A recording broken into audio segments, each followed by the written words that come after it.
Queridos amigos, senhoras e senhores,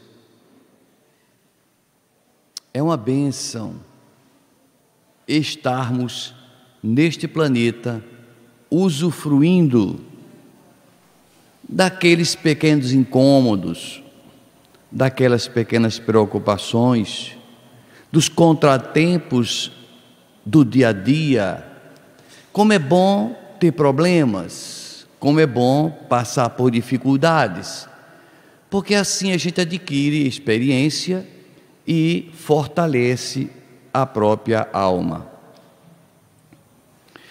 No Livro dos Espíritos, questão 582, Kardec pergunta se a paternidade seria uma missão. A paternidade, sem dúvida, envolvendo o homem e a mulher. E os espíritos superiores responderam com sabedoria de que efetivamente a paternidade, ter filhos, é uma gigantesca missão aqui na Terra. E diz mais: essa missão concedida por Deus a nós humanos foi facilitada porquanto nós que somos espíritas sabemos que no seio do lar nós recebemos algozes. Quando até mesmo o próprio casal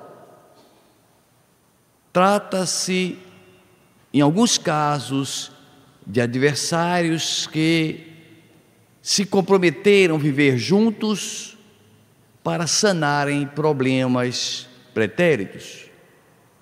Quem não acredita na reencarnação, fica um pouco complicado compreender a mecânica da vida, as dificuldades de educação, o porquê dos mesmos pais darem origem a filhos tão diferentes, uns tão dóceis, outros tão agressivos, uns tão inteligentes, outros tão broncos.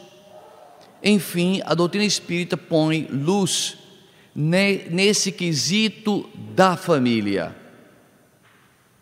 E os espíritos continuam nos explicando que, não obstante haja em nós o esquecimento, que a gente não se lembra quem a gente foi no pretérito, nem tampouco nossos pais nos conhecem ou nos avaliam com precisão, ainda assim Deus usou o artifício da feição angelical, ou seja, colocou nos nossos filhos a aparência de anjos, o que possibilita a nós um maior envolvimento, um maior apego, porque nós comumente estamos muito mais atraídos pelas aparências exteriores. Então, se o nosso filho nasce bonitinho, redondinho, gordinho, fofinho, a gente se apaixona por ele, sem sabermos quem está vindo, quem é aquela pessoa. Nem tampouco podemos avaliar que aquele filho que está em nossos braços seja necessariamente uma entidade ou um ser com dotes abaixo dos nossos. Acontece em muitos casos em que o filho que renasce foi o nosso genitor do pretérito, ou mesmo um espírito de escola que nos vem dar lições de grandeza. Portanto, como é difícil para nós, como é complicado para nós humanos lutarmos com pessoas com as quais a gente tem uma espécie de dificuldade de trocas fluídicas, magnéticas, em que há casos que filhos são desejados, abraçados, outros provocam um mal-estar, uma certa dificuldade de aproximação. E para que isso seja quebrado, Deus então fez com que o ser humano, especialmente o ser humano, nascesse de certa forma para os homens prematuros, inexperientes, incapazes de sobreviverem sozinhos, dificultando a sobrevivência deles. Essa dificuldade é um aprendizado para os pais, enorme, porque os pais se veem forçados a dia e noite, minuto a minuto, estar olhando para o filho para não cair, para não morrer sufocado, para não se engasgar, para atender o grito, o choro, sem saber se está com a dor, se está com fome, se está com sede. Essa preocupação intensa, esse cuidado diuturno, hora a hora, minuto a minuto, provoca no passar dos anos, das décadas, o surgimento e a consolidação do amor. Portanto, aquelas almas adversárias, aqueles que se digladiavam, que se odiavam, de repente se veem debaixo do mesmo teto, sem se lembrarem. E, dentro desse mecanismo divino, exercitam o amor. Que coisa mágica é a sabedoria de Deus, fazendo com que aqueles seres que se odiavam passem a sorrir um para o outro. O filho que odiava o pai ou a mãe, de repente sorri de gratidão porque recebeu o leite, a mamadeira na hora certa. Ele começa a agradecer pelos benefícios recebidos, porque a fralda estava fria e foi trocada por uma quentinha.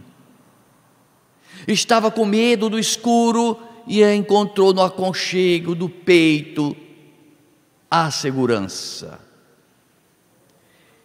Inconscientemente, nós passamos a agradecer aquilo que nos faz de bem, ainda que seja por alguém que a gente não tenha aquela afinidade inicial. E de tanto fazermos o bem, e de tanto dedicarmos a nossos filhos, e de tanto nossos filhos serem agraciados por nós, gera o amor na sua plenitude, a grandeza do amor. Portanto, a doutrina espírita nos mostra, nos explica a razão correta de porquê esses filhos que nós criamos nascem tão frágeis nessa mecânica divina de nos propiciar esse grande aprendizado. Mas as pessoas que não são espíritas não vão compreender isso, não vão compreender.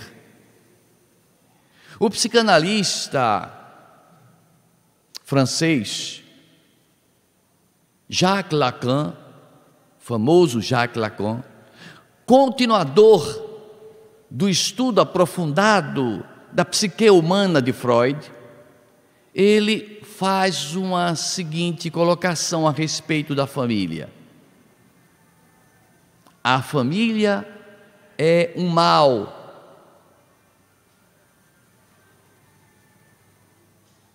necessário. Por que é que Lacan imaginou que a família fosse um mal e um mal necessário?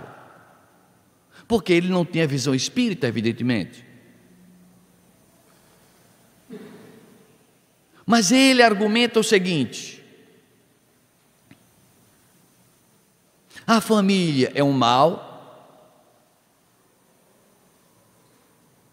porque ele não via valores importantes, todavia era um mal necessário porquanto os filhos, haviam sido colocados no seio do lar,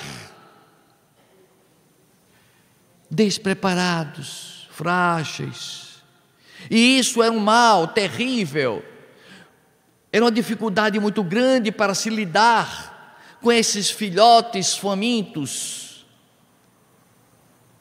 que não sabem se defender, diferentemente de outros animais que com poucos dias de nascido já se viram sozinhos. E Lacan não compreende isso e considera a família um mal necessário porque só assim os filhos sobrevivem. E nós dizemos que a família é um bem indispensável, porque se não fosse assim, além da família sobreviver, dos filhos sobreviverem, nós fabricamos, nós geramos, nós criamos luz interior na mecânica da convivência para a geração do verdadeiro amor. No Evangelho segundo o Espiritismo, capítulo 14, em que trata de honrar vosso pai e vossa mãe, Allan Kardec comenta que existe dois tipos de famílias: o parentesco corporal e o parentesco espiritual. Então vejamos bem, fica claro agora, quando nós já esboçamos do princípio que no seio do lar reencarnam adversários, pessoas afins, para juntos trabalharmos e evoluirmos. Já no Evangelho segundo o Espiritismo nos mostra com clareza que existe a parentela espiritual e a parentela corporal. A corporal é aquela parentela física, biológica, que o pai e a mãe juntos geraram, produziram, nós humanos fabricando os corpos, mas não fabricamos almas. O parentesco espiritual é a afinidade que existe entre almas, e dentro do lar existe a afinidade de alguns, é o parentesco espiritual. Dentro do lar existe animosidade entre alguns, é o parentesco só corporal. Com a convivência nós vamos gerar afeição, companheirismo, fraternidade e até a afinidade por alguém, respeito por alguém, para depois então estarmos de braços dados, de mãos dadas com o amor. Portanto, o parentesco espiritual, o parentesco corporal convivem dentro do lar. No Evangelho de João, capítulo 3, em que Jesus conversa com Nicodemos acerca do nascer de novo, das vidas sucessivas, e Nicodemos questiona como é que ele, sendo velho, voltaria para o ventre de sua mãe. Será que os ossos seriam quebrados, comprimidos e jogado aquele bagaço de corpo humano dentro do ventre da mãe? Não entendia Nicodemos que se tratava do espírito que voltaria e não o corpo físico. Mas Nicodemos não entende muito, se complica, e Jesus então explica-lhe que o que é nascido da carne, Nicodemos, é carne. Ou seja, os filhos gerados pelo pai e pela mãe, biologicamente, o que a carne gerou é carne. Nós temos nossos filhos na parte carnal, mas Jesus acrescenta: o que é nascido do Espírito é Espírito, ou seja, não tem nada a ver conosco. Nós geramos corpos, os Espíritos já vêm de antes. Eles trazem uma história pessoal, individual, únicas, e vêm mergulhar no seio da família. Portanto, dentro dessa conotação de família com diversidade de personalidades, de família de algozes que se reencontram, de família que vai trabalhar o amor, que vai enfrentar as dificuldades, que vai exercitar a paciência em noites insones, de preocupações intensas, de angústias pelo que vai acontecer com o filho que saiu e não deu notícia. Essa preocupação é toda a mecânica divina para nos ensinar a amarmos. Mesmo assim, com toda essa mecânica de Deus, nós estamos, vez por outra, em atritos, em incompreensões, filhos agredindo pais, pais agredindo-se entre si. Esse problema é complexo, porque se trata efetivamente de almas endividadas, vivendo dentro de um ninho nem sempre aconchegante.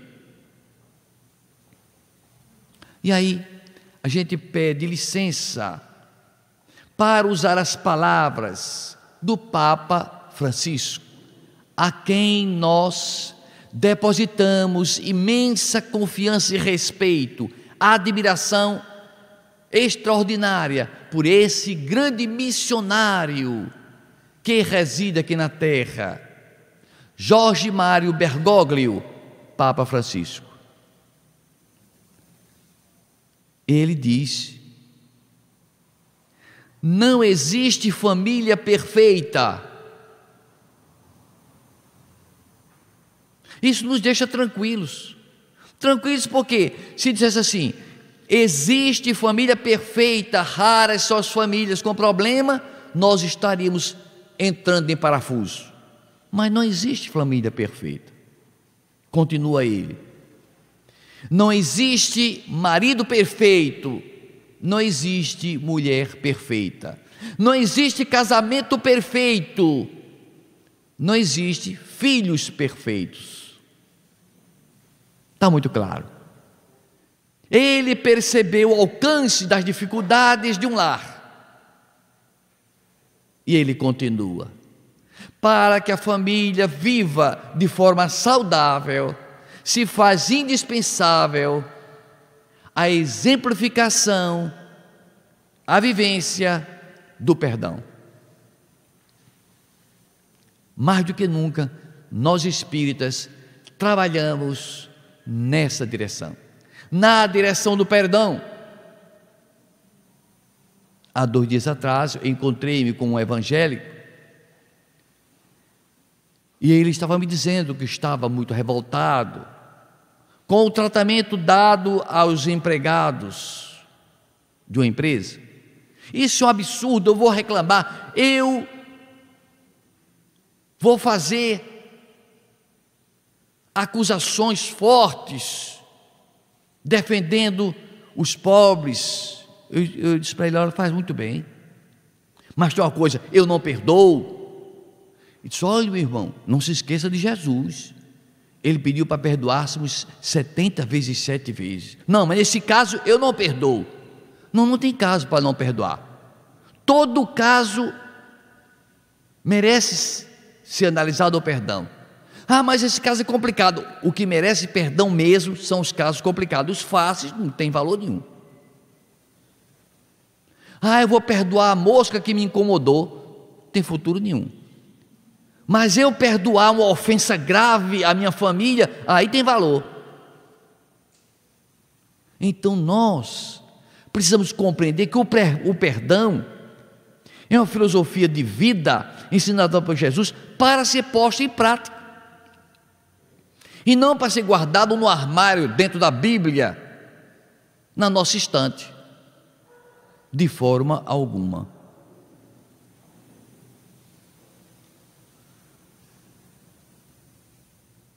Leonardo Boff, teólogo, professor,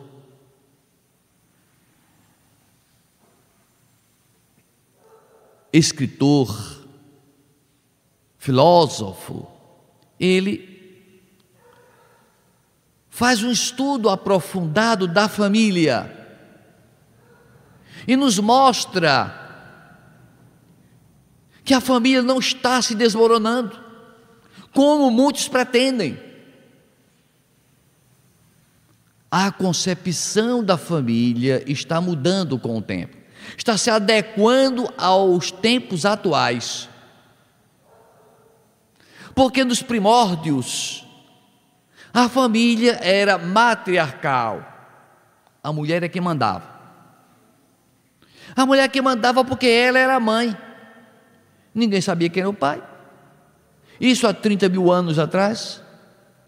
Como gerava, não sabia por que gerava, era obra do destino, foi a água do rio. Lá no Amazonas tem isso, né? Diz que as moças vão tomar banho no rio Amazonas e o boto, né, engravida. Então naquele tempo era o boto, era qualquer outra coisa.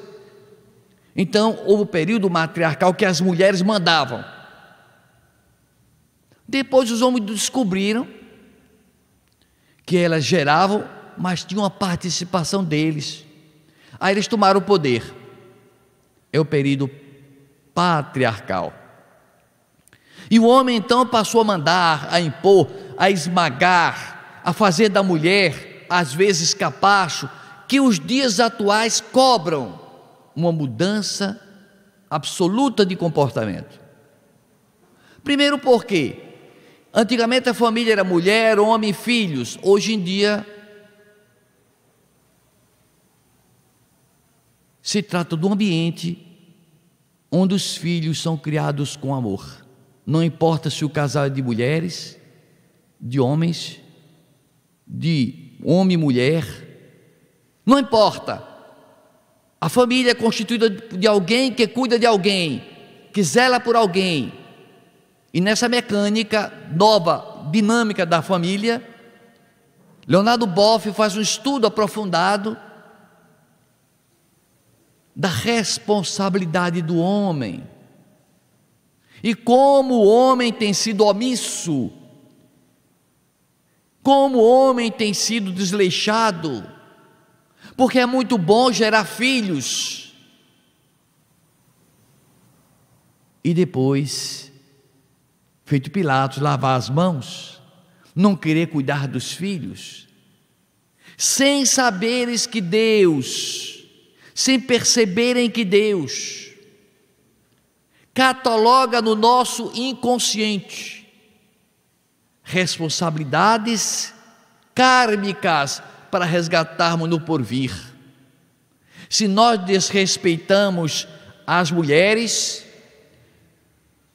seremos forçados a renascer em corpo feminino para sentirmos o prazer do desrespeito. Se nós abandonamos nossos filhos, nós renascemos e somos criados por pessoas drogadas que nos jogam na lata do lixo, que nos jogam no abrigo, criados no orfanato, carentes de um afeto de uma mãe e de um pai, para resgates pretéritos. A mecânica é sublime, o aprendizado é contínuo. E Leonardo Boff faz uma colocação de que, na visão dele, muitos casos de jovens, de rapazes, que além de engravidarem e não assumirem os compromissos, gerando filhos sem pais, porque eles abandonam as mães, quando essas mães criam esses filhos com sacrifício, mães abençoadas por Deus, mães missionárias. Todavia, há aquelas que abortam. As mães que eventualmente abortem, renascem em futuro outro, estéreis, querendo ter filho e sem conseguirem, lutando por ter um filho, não engravidam, gastam fortunas e não conseguem. Faz parte da mecânica do ajuste psíquico da maternidade, da paternidade.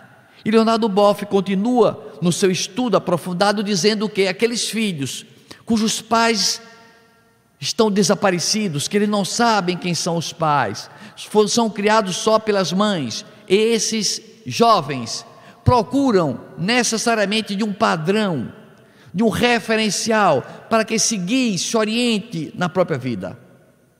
E esse padrão, esse jovem às vezes encontra num tio, num parente distante, e ainda vai muito bem, porque quando ele acha como o ideal para eles, como exemplo de virilidade, aquele que é assaltante, que não tem medo da polícia, aquele que vende droga, que trafica, ele então vai ser traficante também por falta do referencial do pai. E esse pai que abandonou é corresponsável por esses atos que deram sequência pela sua ausência dentro do lar.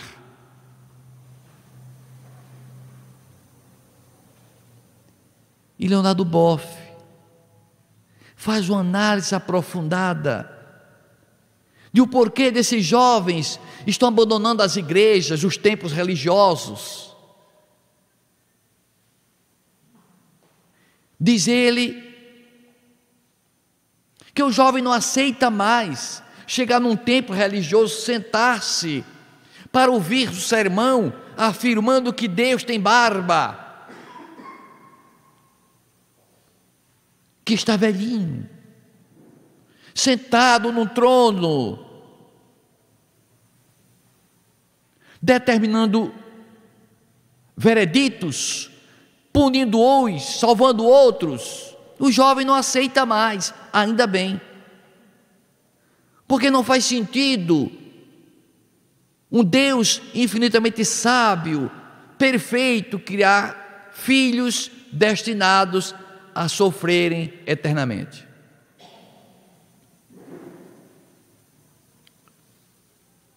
O que falta a esse jovem? Como colocar nesses jovens o conhecimento e o encontro com Deus, para que fujam dos vícios das drogas que promete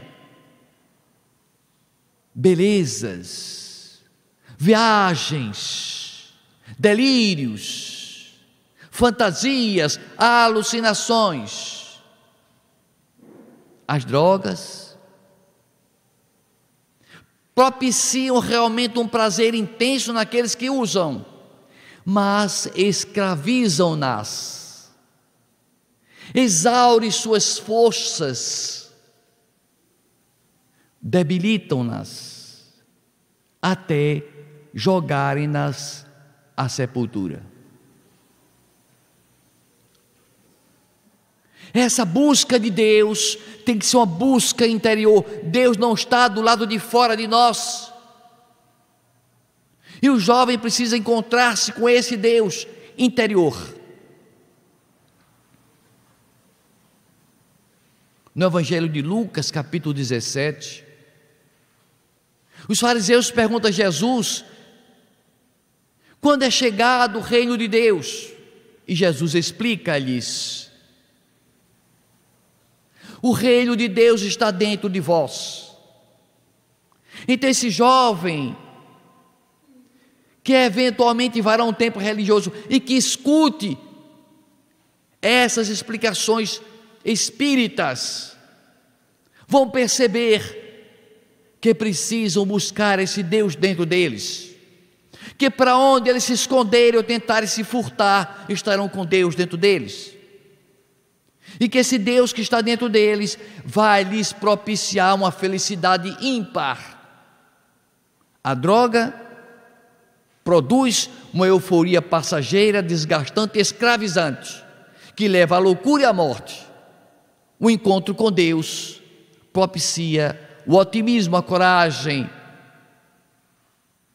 a determinação no bem, o prazer de viver, o entusiasmo da própria vida.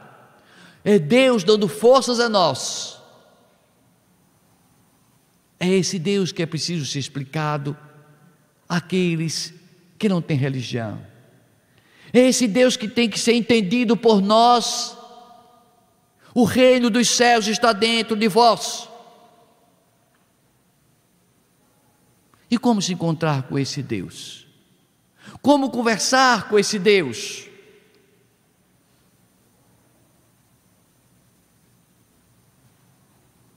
No silêncio da oração, na prática das boas ações, na meditação, na mudança de frequência mental, na paz interior. Quem foge do exterior mergulha no interior. É um encontro consigo mesmo. É a experiência espiritual que todos nós podemos passar. E que a gente nem atenta para esse caso tão lindo, tão maravilhoso de se encontrar com Deus. Não é para tomarmos passe na casa espírita, não é preciso. Não é assistir um sermão, não é necessário. Encontrar-se com Deus é mergulhar na essência divina, na prática das vibrações positivas, na comunhão do amor que transborde de nós. E aquele que vive em si uma experiência espiritual jamais se conformará enquanto não sentir outra experiência, mais outra experiência, mais outra experiência, e passará a viver se alimentando de Deus. Mas como toda regra tem exceção, nós lemos recentemente que o filósofo americano Sam Harris, ele é um filósofo ateu. Ele não acredita em Deus, mas Deus acredita nele. E como Deus acredita nele, fez o possível para que ele vivenciasse uma experiência espiritual de sentir Deus dentro dele. Que coisa maravilhosa!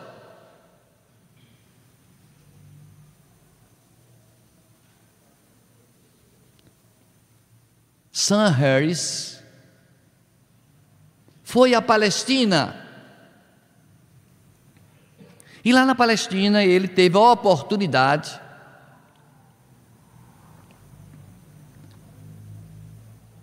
de caminhar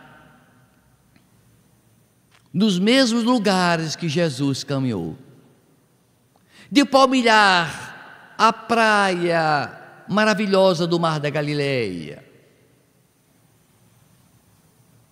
de meditar na colina onde Jesus pregou as bem-aventuranças. E neste momento ele estava em paz consigo mesmo. Neste momento ele começou a se lembrar das citações do Evangelho. Mesmo sendo ateu, ele leu os Evangelhos. E a sua mente começou a trabalhar, revendo as passagens do Evangelho de Mateus, capítulo 5. O Sermão do Monte, as bem-aventuranças. Na mente dele passou cada uma das 8 bem-aventuranças, embora ele seja ateu, ele relembrou tudo aquilo, e naquela vibração de paz, ele sentiu-se tomado por uma força estranha, uma alegria, uma euforia íntima indescritível. Para nós, seria uma experiência espiritual, seria Deus dentro dele, falando com ele mesmo. Quando ele tornou, ele deve ter dito para ele mesmo: mas que tolo sou eu. Um momento que eu passei estranho, que nome eu posso dar a isso? Jamais eu vou dizer que é uma experiência espiritual, que não existe espírito. É uma expansão da consciência, minha consciência se expandiu. Eu acredito que só se expandiu essa vez, porque ele não quis mais buscar. Porque a gente fala com Deus a hora que quiser, no momento que desejar, no momento que mergulhar em si próprio, no momento que se isolar do mundo exterior, a gente se encontra com Deus. É esse grande mecanismo ensinado por Jesus, nesse trabalho de renovação do ser humano em busca do Criador. A família nos propicia uma experiência extraordinária nós somos missionários. Está lá no Livro dos Espíritos, questão 582. É uma missão. Ser pai é uma missão, ser mãe é uma missão. Ah, mas tem muito pai que não se dedica como deveria. Ainda bem que está mudando a conotação de família atualmente. E não mais aquele marido autoritário, mas agora é o marido que coopera. Também pudera. Há 50 anos atrás, a mulher jamais podia levar a voz, porque ela não tinha para onde ir mesmo, não tinha onde cair morta. Hoje em dia, se ele fizer uma cara feia, ela diz: olha, bye bye, vai embora. Ela é independente, ela trabalha, ela não aguenta mais ser submissa, ser escravizada pelo homem. Está lá no Livro dos Espíritos, dizendo que o forte não é para dominar, e sim para amparar o mais fraco. Se fisicamente a mulher é mais fraca, psicologicamente, emocionalmente é muito mais forte. E aí o casal é união de forças para cuidar da prole. Portanto, mudou muito, graças a Deus. O homem tem que colaborar com a mulher. Ah, mas o machista, não lava prato, não. Esse é um macho, muito pouco macho, porque ele perde a sua qualidade de homem porque lavou um prato, então é muito fraco. Deixou de ser homem porque lavou o prato. Então era uma masculinidade muito duvidosa. Hoje em dia temos que cooperar, colaborar, dividir tarefas. Porque na verdade, se é difícil conviver com a companheira, com o companheiro, mas se nós somos espíritas e sabemos a lição do Papa Francisco, que precisamos aplicar na nossa vida do lar, o perdão, e muito mais do que o perdão, a benevolência, a doação de presentes, de brindes, o agrado. Ah, mas ele é um cavalo da coice. Tem nada não, deixa ele dar coice no ar, vez por outra passa a escova, traz uma raçãozinha, capricha no comer. Olha, meu querido, eu trouxe um prato que você adora. Ninguém duvida de que se a gente só faz o bem, aquela pessoa não pode dar coice sempre. Não tem como. Se você traz uma lembrancinha, traz uma balinha, um chocolate, dá um cheirinho cangote, traz um perfume, mas o outro é agressivo, mas uma vez agressivo, duas vezes agressivo, você sendo bondoso, sendo bondosa, sendo paciente, finda vencendo, porque de tanto insistir, o bem vence o mal, a luz vence as trevas, e nós transformaremos o lar numa conquista de amor. Os tempos estão mudados, sem dúvida, a família de hoje é muito diferente das antigas. Permite-se, aceita-se hoje em dia que o casal se separe, para que não aconteça algo pior. Mas nós espíritas sabemos, nós espíritas temos consciência que se desposamos alguém, e esse alguém é complicado, provavelmente é uma pessoa do pretérito, com quem nós tínhamos débitos, e que seria interessante que suportássemos, seria interessante que sacrificássemos, fizéssemos o possível para agradar, para reconquistar aquela pessoa que perdemos. E às vezes a gente diz assim: mas meu Deus, por que é que, como é que um casal que hoje em dia se morde, se odeia, como é que se casou? Por que aquela paixão violenta? Chico Xavier explicou, não sei se vocês estão lembrados. A maioria das vezes existe um casal que não se conhecem, mas que são adversários e que precisam se casar, mas adversários. E tem uma ou duas ou três entidades do mundo espiritual que estão envolvidos em problemas seríssimos com esse casal. Essas duas ou três entidades começam a encostar num e buzinar no ouvido, provocando hipnose. Olha para fulana, ela é linda. Olha para fulano, olha, isso tem futuro. E começa a hipnotizar e gera paixão. E eles ficam buzinando nos ouvidos e eles se casam com aquela paixão arrasadora. Quando os 2 ou 3 filhos nascem, a paixão se acaba, porque era efeito da hipnose. Fica explicado o porquê daquela paixão ter passado. Não é por isso que deva o casal se separar. Deve-se lutar até o fim para transformar o ódio em amor, para dar oportunidade aos filhos que confiaram, que pediram a Deus para juntos se perdoarem, se amarem, aprenderem juntos, que ninguém fuja da raia, que todos se deem as mãos.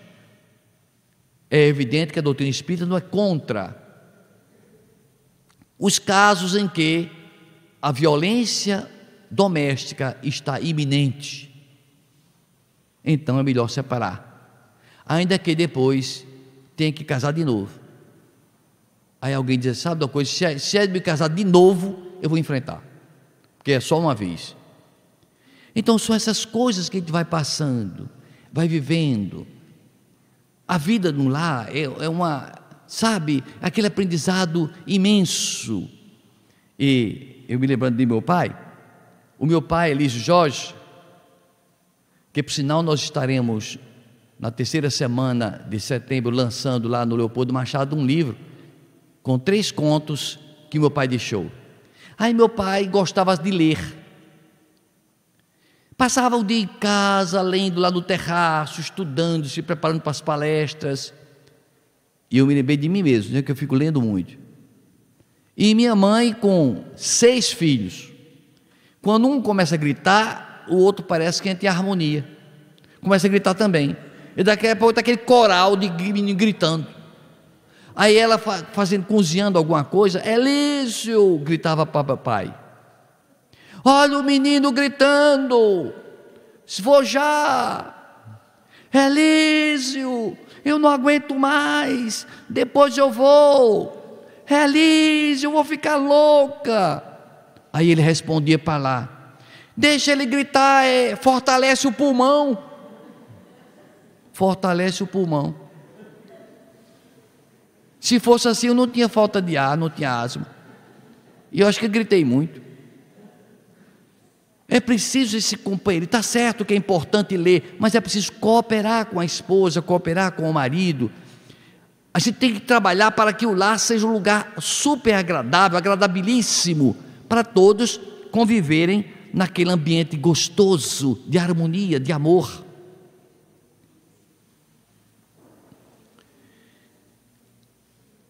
Nós citamos há pouco do filósofo americano Sam Harris caminhando no local onde Jesus recitou o Sermão do Monte, as bem-aventuranças. Bem-aventurados os pobres de espírito, porque deles é o reino dos céus. Bem-aventurados que choram, porque serão consolados. Bem-aventurados mansos, porque herdarão a terra. Bem-aventurados os que têm fome e sede de justiça, porque serão fartos. Bem-aventurados os misericordiosos, porque alcançarão misericórdia. Bem-aventurados os que tiverem puros o coração, porque verão a Deus. Bem-aventurados pacificadores, porque serão chamados filhos de Deus. E eu fiquei lendo as bem-aventuranças e pensando na família. E se Jesus, quando falou para o leigo, O leigo entendia que Jesus dizia assim: bem-aventurados os que choram, vamos sofrer, é preciso ter paciência. Os que têm fome e sede de justiça, nós estamos escravizados pelos romanos. Então Jesus falou de forma superficial para o popular, para o vulgo, mas falou em profundidade para os exegetas, para os rabinos, para os estudiosos bíblicos. Falou com sapiência. E nós pedimos licença a Jesus para colocar as bem-aventuranças dentro do lar. Porque podemos aplicar as lições de Jesus dentro do lar, como lições do dia a dia oportuníssimas. Bem-aventurados os pobres de espíritos, que são os humildes, né? Porque deles é o reino dos céus. Podemos aplicar para nossos filhos. O filho que quer ser arrogante, que quer ser importante, quer ter o tênis mais caro da loja, a roupa mais cara, quer ter uma moto, quer ter um carro, quer ter isso, quer ter a melhor escola, e a gente não possa. Meu filho, bem-aventurados os humildes, pé no chão. Mas o filho vai se revoltar, o filho vai querer impor, com grito, com choro, porque eu quero aquela roupa, eu vou morrer, porque meu pai e minha mãe não me deu aquela roupa, aquele vestido bonito, eu vou morrer. Nunca morre. Quem vai na onda e cede, está no caminho equivocado. Precisam nossos filhos terem limites. Então a gente aplica as bem-aventuranças. Bem-aventurados que choram. Meu filho, pode chorar, eu não vou dar não. Não vou dar porque eu não tenho condições. Se eu não tenho condições, eu não posso me sacrificar. Chore, é bom para o pulmão, faz bem ao pulmão. Bem-aventurados os mansos, porque herdarão a terra.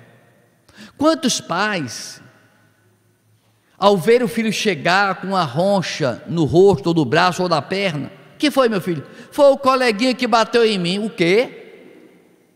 Você vai voltar para a escola e vai bater naquele que lhe bateu. Filho meu não está apanhado. Quem age dessa forma não está seguindo a Jesus, está pensando que está a ensinar seu filho coragem, está ensinando seu filho a violência, está ensinando seu filho a revidar. Se alguém lhe der um tiro, você vai dar outro tiro, e se matar, vai para a cadeia? Nós precisamos ensinar nossos filhos fortaleza da alma e não fortaleza de músculo. Façamos como Jesus fez quando estava sendo julgado por Pilatos, que um soldado bateu no seu rosto, e ele disse para o soldado: por que me bateste? Jesus não revidou não.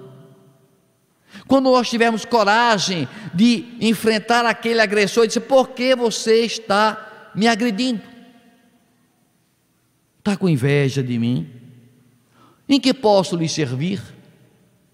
Desmonta, porque o ódio, a violência, ela só sobra diante do amor, diante da luz. Bem-aventurados os que têm fome e sede de justiça.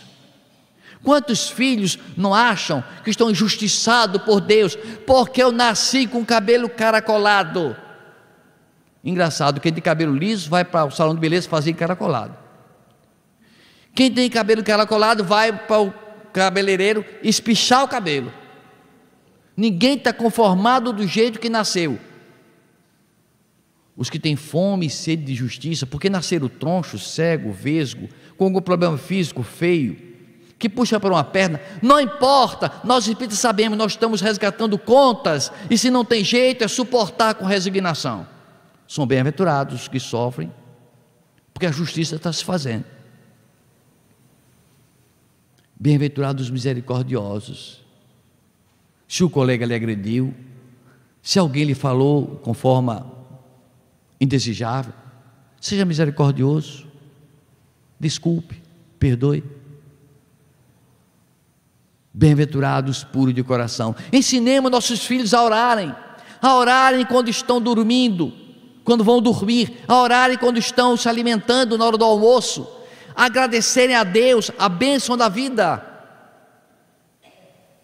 Bem-aventurados os pacificadores, porque serão chamados filhos de Deus. Vamos ensinar nossos filhos as bem-aventuranças. Vamos ensinar nossos filhos a serem melhores do que nós somos. Vamos fazer homens, mulheres, cidadãos de bem, cheios de virtudes, prontos para enfrentar a vida, dando-nos limites, para que eles, quando na rua, enfrentando as dificuldades, digam para si: eu aprendi a economizar, eu não vou rasgar dinheiro, eu aprendi a dar valor ao trabalho singelo, simples, eu não quero grandeza.